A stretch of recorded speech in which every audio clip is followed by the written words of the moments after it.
សូមគោរពសម្ដេចទ្រង់ឯកឧត្តមលោកជំទាវអស់លោកស្រីប្រិមិត្តទូរទស្សនិកជនទាំងអស់ជាទីមេត្រី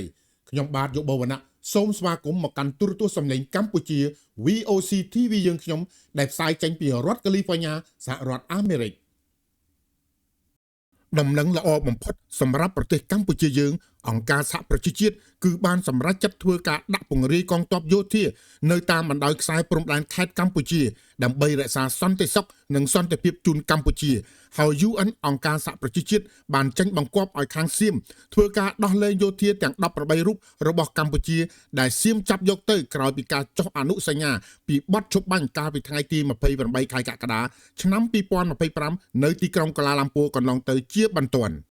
នេះបើតាមសម្ដីរបស់លោក Michael Berriafaro ដែលបានបញ្ជាក់ប្រាប់ដល់អ្នកកាសែតសារព័ត៌មានកម្ពុជាយើងមុនពេលដែលលោកចាក់ចេញទៅសហរដ្ឋអាមេរិកវិញក្រោយពីលោក Michael Berriafaro បានផ្ដល់ដំណឹងនិងរូបភាពជាក់ស្ដែងដល់លោកប្រធានាធិបតីសហរដ្ឋអាមេរិក Donald Trump ដែលសៀមបានធ្វើសកម្មភាពរុករានឈ្លានពាននិងបាញ់ផ្សែងពុលថាមពល Phosphor ពណ៌សមកលើប្រជាជនស៊ីវិលនិងបូរណភាពទឹកដីរបស់កម្ពុជាដោយឃើញសកម្មភាពឈ្លានពានយ៉ាងកក្លឿនគ្មានក្រមសីលធម៌មិនចេះគោរពច្បាប់អន្តរជាតិមកលើទឹកដីកម្ពុជាទើបថ្មីនេះស្ថានទូតនិងអគ្គរដ្ឋទូតរបស់សហរដ្ឋអាមេរិកបានសម្រេចចាត់ដកស្ថានទូតចេញពីប្រទេសថៃទាំងស្រុងកាលពីថ្ងៃទី2ខែតុលាឆ្នាំ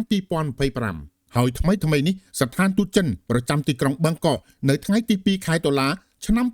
2025បានបដិសេធយ៉ាងដាច់អហង្ការចំពោះការអះអាងថាទីក្រុងប៉េកាំងបានផ្ដល់អាវុធដល់កម្ពុជាសម្រាប់ប្រើប្រាស់ប្រឆាំងនឹងកងកម្លាំងថៃក្នុងការប៉ះទង្គិចគ្នារយៈពេល5ថ្ងៃកាលពីខែកក្កដាឆ្នាំ2025ស្ថានទូតចិនបាននិយាយថាចិនមិនមានផលប្រយោជន៍អ្វីនៅក្នុងការចំនួនព្រំដែនរវាងកម្ពុជានិងថៃនោះទេក្នុងសេចក្តីថ្លែងការណ៍បង្ហោះលើទំព័រ Facebook របស់ខ្លួនស្ថានទូតចិនបញ្ជាក់ថាសម្ភារៈយោធាដែលកម្ពុជាមាននៅពេលបច្ចុប្បន្ននេះគឺបានមកពីគម្រោងសហប្រតិបត្តិការកម្ពុជានិងចិនតាំងពីមុនពេលប្រទេសកម្ពុជានិងថៃប៉ះទង្គិចគ្នាមកម្ល៉េះការបដិសេធរបស់ស្ថានទូតធ្វើឡើងជាការឆ្លើយតបទៅនឹងរបាយការណ៍របស់កាសែត New York Times ចេញផ្សាយពីថ្ងៃទី29កញ្ញា2025ដែលបានកើតឡើងពីឯកសារស៊ើបការណ៍សម្ងាត់របស់ថៃនិងហាក់ដូចជាលំអៀងទៅខាងភាគីថៃផងដែរ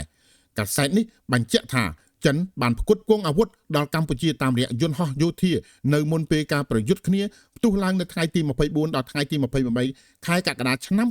2025មន្ត្រីយោធាកម្ពុជាដែលត្រូវបានស្រង់សម្ដីនៅក្នុងអត្ថបទដដែលក៏បានច្រានចោលរបាយការណ៍សារកម្មនោះថាគ្មានន័យមូលដ្ឋានអ្វីដែរការបដិសេធរបស់ចិនគឺសម្ដៅលុបបំបាត់ការសង្ស័យដែលកំពុងតែកើនឡើងនៅក្នុងទីក្រុងបាងកកដែលថាតួអង្គខាងក្រៅកំពុងតែបញ្ឆេះវិបត្តិព្រំដែនរវាងកម្ពុជានិងថៃនាយករដ្ឋមន្ត្រីថៃលោកអនុទានវរៈគុលនិយាយថាថៃបានត្រៀមកម្លាំងយោធាពេញលេញនិងកំពុងពិនិត្យការពាក់ព័ន្ធរបស់ចិននៅក្នុងចំនួននេះក៏ប៉ុន្តែរដ្ឋមន្ត្រីការពារជាតិរបស់ថៃលោកថាណាពុណាផានិតបាននិយាយថារបាយការណ៍ចិនដែលផ្ដល់អាវុធដល់កម្ពុជានោះគឺជារបាយការណ៍ចាស់ដែលជាទំនាក់ទំនងទ្វេភាគីរវាងចិននិងកម្ពុជាកើតឡើងតាំងពីកម្ពុជានិងថៃមិនទាន់ប៉ះទង្គិចគ្នាមកម្ល៉េះសំណួរសួរថាចុះហេតុអ្វីបានជាប្រទេសថៃភ័យខ្លាចចិនជួយដល់កម្ពុជាចុះថៃទើបតែសមយុទ្ធចប់ជាមួយនឹងចិនសោះតែកម្ពុជាមិនមានក្តីសង្ស័យអ្វីដល់ភាគីទាំងពីរនោះឡើយព្រោះកម្ពុជាប្រកាន់យ៉ាងខ្ជាប់ខ្ជួននៅអនុសញ្ញាបត្រឈប់បាញ់ដែលបានចុះហត្ថលេខាព្រមព្រៀងកាលពីថ្ងៃទី28ខែកក្កដាឆ្នាំ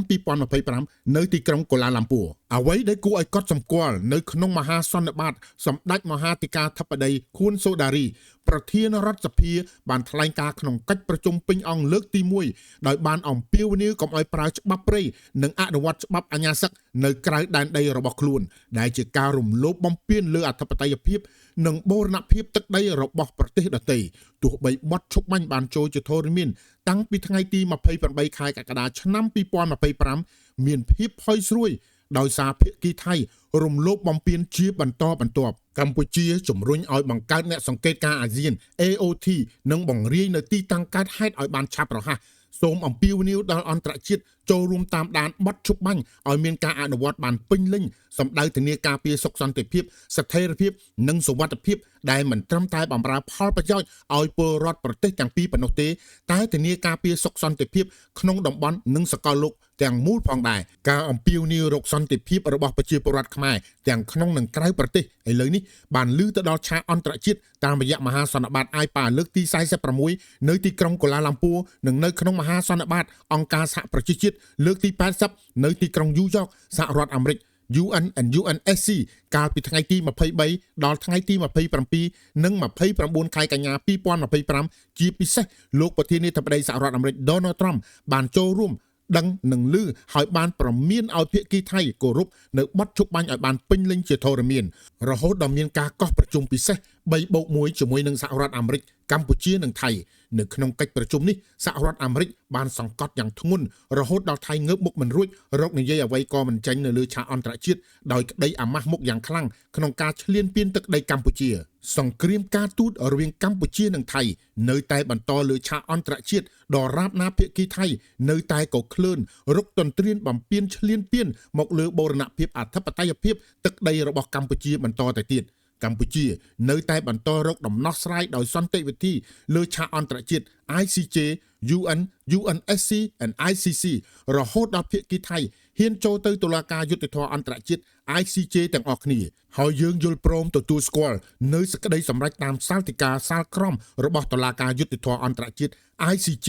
ដើម្បីស្ថិរភាពសុខសន្តិភាពរវាងប្រទេសទាំងពីរកម្ពុជានិងថៃយូរអង្វែងតរៀងទៅដល់កូនចៅជំនាន់ក្រោយប្រមុខរាជរដ្ឋាភិបាលសម្ដេចមហាបបរធិបតីហ៊ុនម៉ាណែតនាយករដ្ឋមន្ត្រីនៃប្រជាណាចក្រកម្ពុជាបានដាក់ពាក្យបណ្ដឹងទៅតុលាការអន្តរជាតិ ICJ រួចទៅហើយកាលពីថ្ងៃទី15ខែមិថុនាឆ្នាំ2025កន្លងទៅហើយពាក្យបណ្ដឹងនេះក៏បានទៅដល់ដៃអ្នកក្រឡាបញ្ជី ICJ រួចទៅហើយដែរយើងនៅរងចាំតែការកាត់ក្តីពីតុលាការ ICJ តែប៉ុណ្ណោះដោយប្រសាសន៍ដ៏ខ្ពង់ខ្ពស់របស់សម្ដេចអគ្គមហាសេនាបតីតេជោហ៊ុនសែនប្រមុខស្ដីទីរបស់កម្ពុជាបានមានប្រសាសន៍ថាទាន់សម្ដេចនៅមានអំណាចគ្រប់គ្រាន់ត្រូវដោះស្រាយរឿងវិវាទកម្ពុជានិងថៃនេះឲ្យបានឆាប់រហ័សតាមយន្តការដោះស្រាយដោយសន្តិវិធីនៅតុលាការយុត្តិធម៌អន្តរជាតិ ICJ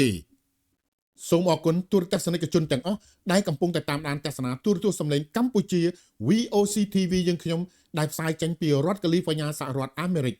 សូមជួយចុច like follow និង share ម្នាក់មួយផងលើ page Facebook ក៏ដូចជា YouTube ផងដែរដើម្បីទទួលបាននូវព័ត៌មានថ្មីៗសូមជម្រាបលាជួបគ្នាវេលាក្រោយទៀត